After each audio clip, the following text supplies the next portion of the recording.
midi historien. Alors oui, cette vidéo vous la regardez à la rentrée, mais j'ai tourné pendant les vacances, mon voyage en Égypte.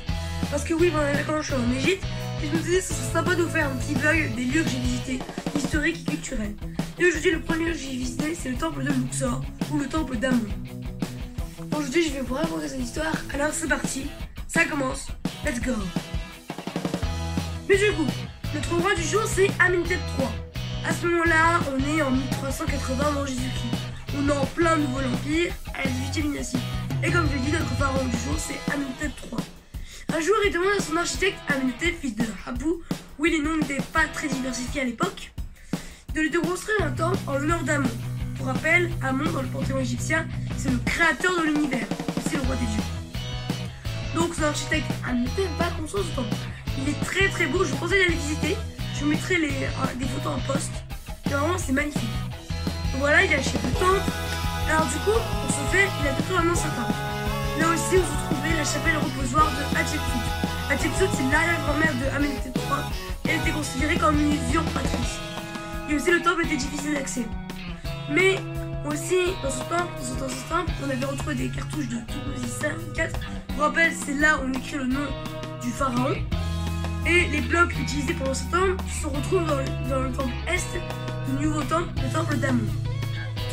Mais malheureusement, le temple sera délaissé, voire même malmené, avec le successeur de Amenhotep III, Amenhotep IV, qui, du coup, n'aime pas trop Amon, préfère Aton, c'est pour ça qu'il s'est renommé Akhenaton. Mais du coup, va malmener, va persécuter le temple, et du coup, pendant cette réforme religieuse, le temple ne sera pas utilisé. Les travaux continueront sous Toutankhamon et Haï, les successeurs de Amenhotep IV, qui vont notamment faire les scènes d'Opet.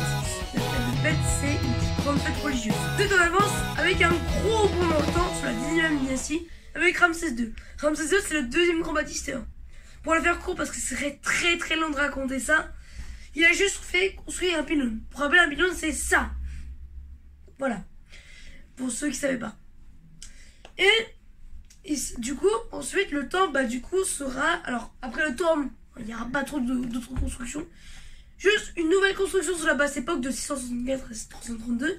Sur la 25e dynastie, ils vont faire une enceinte. Et la 30e dynastie, la dernière, justement, réparera... Enfin, en tout cas, réaménagera l'enceinte.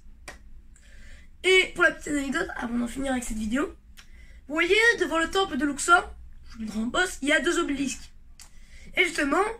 En 1830, l'Égypte de Mehmet Ali voulait donner les deux obélisques à la France de Charles X, qui était en pleine monarchie. Mais évidemment, on n'en a accepté qu'un seul, et donc c'est que l'obélisque, l'obélisque de droite, qui sera emmené en France, à la place de la Concorde, en 1336. Celui à gauche restera en Égypte. Voilà, mes amis, j'espère que vous avez aimé cette vidéo un peu courte. J'aurais pu voir sa géographie, son art, sa religion, mais je suis pas vraiment spécialiste dans ça.